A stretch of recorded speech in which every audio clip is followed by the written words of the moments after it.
200 ցլիկ այդպես էլ չհատեցին Հայաստանի սահմանը սննդի անվտանգության տեսչական մարմնից լուրերին մանրամասնում են։ Տնօրենը որոշել է, որ ետ պետք է վերադարձնի Ռուսաստանի Դաշնություն եւ ապրանքը ետ է վերադարձվել Ռուսաստանի Դաշնություն։ Կամ էլ պետք է տեղում ոչնչացվեին, օրենքի պահանջն է, իսկ պատճառը կենդանիների անհայտ ծագումը։ Մայիսի 22-ին Ռուսաստանի Դաշնությունից երկու հայկական ընկերություններ Հայաստանի Հանրապետություն են տեղափոխել համապատասխանաբար 105 եւ 100 գլուխ խոշոր եղջերավոր կենդանիներ։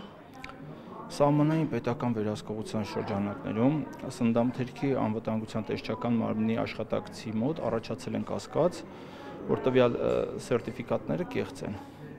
որի հիման վրա մենք հարցում ենք իրականացնել Ռուսաստանի Դաշնության անասնաբուժության բնագավառի լիազոր մարմնին։ Եվ մինչ 7 օրում Ռուսաստանի լիազոր մարմնից կգար պատասխանը, համացանցում տեղեկություն տարածվեց, թե իբր ցլիկներն առանց սնունդ արդեն 10 օր է մաքսակետում են, 30%-ն անկել է։ Լրատվամիջոցներին վստահեցրել են, թե փաստաթղթերի խնդիր չկա, խնդիրը մենաշնորհի հետ է կապված։ Մայիսի 29-ին պատասխան ենք ստացել Ռուսաստանի Դաշնության անասնաբուժության բնագավառի լիազոր մարմնի Ռոսելխոզնաձորից եւ նրանք նշել են, որ այդ սերտիֆիկատները չի տրամադրվել Ռուսաստանի Դաշնության լիազոր մարմինը։ Այսինքն այդ սերտիֆիկատները կեղծ են։ Ցանկանում եմ նշել, որ Եվրասիական տնտեսական միության մի անդամ երկրներից մյուս անդամ երկիրներ կենդանիների տեղափոխումը կարգավորվում է Մաքսային միության հանձնաժողովի 2010 թվականի 317 որոշմամբ եւ այնտեղ 9.3 կետով սահմանված է այն անասնաբուժական հսկողության ապրանքները, կենդանիները իրանք հանդիսանում են անասնաբուժական հսկողության ենթակա ապրանքներ,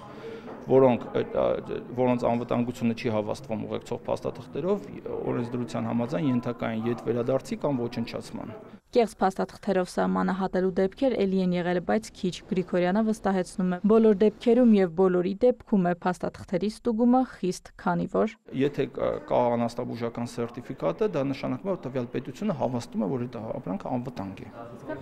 Այսինքն այո, կենդանիները առողջ են այս դեպքում, եթե չկա փաստաթուղթ, հետեւաբար ոչ ոք չի երաշխավորում, որ տվյալ կենդանիները համապատասխանում են օրենսդրությամբ սահմանված պահանջներին։ Հատկապես հաշվի առնելով հարևան երկրներում դաբաղի բռնկման պաշտոնապես հաստատված փաստերը։ Տեսչական մարմնից չեն հստակեցնում, թե որոնք են ներկրող ընկերությունները, բավարարվում են նշելով, որ երկու ընկերությունից մեկն առաջին անգամ է փորձել մեր երկիր կենդանիներ ներկրել, իսկ մյուսը մի քանի անգամ ներկրել է պատշաճ փաստաթղթերով։ Այս դեպքում իրավապահ մարմինների դիմելու խնդիր չկա, հաշվի առնելով, որ կեղծ սերտիֆիկատը։ Դա այդ որոշումը կկայացվի արդեն ՍԱՏՄ-ում արդեն համապատասխան քննարկումներից հետո, քանի որ գործը նոր է, դեռ այդ մասով քննարկումներ չի իրականացվել։ ՍԱՏՄ-ն հունիսի 1-ի դրությամբ արգելել է նաև 213 տոննա ձմերուկի մուտքը երկիր, նիտրատներ ցուցանիշը անհամապատասխան է եղել։ Մայիսի 26-ից մայիսի 31-ը սահմանային պետական վերահսկողության շրջանակներում նմուշառում էր արվել 557 տոննա ձմերուկի խմբաքանակներից։ Տեսչականից նշում են, ձմերուկի մյուս խմբաքանակների հետազոտության արդյունքները կհրապարակվեն պատրաստ լինելուն պես։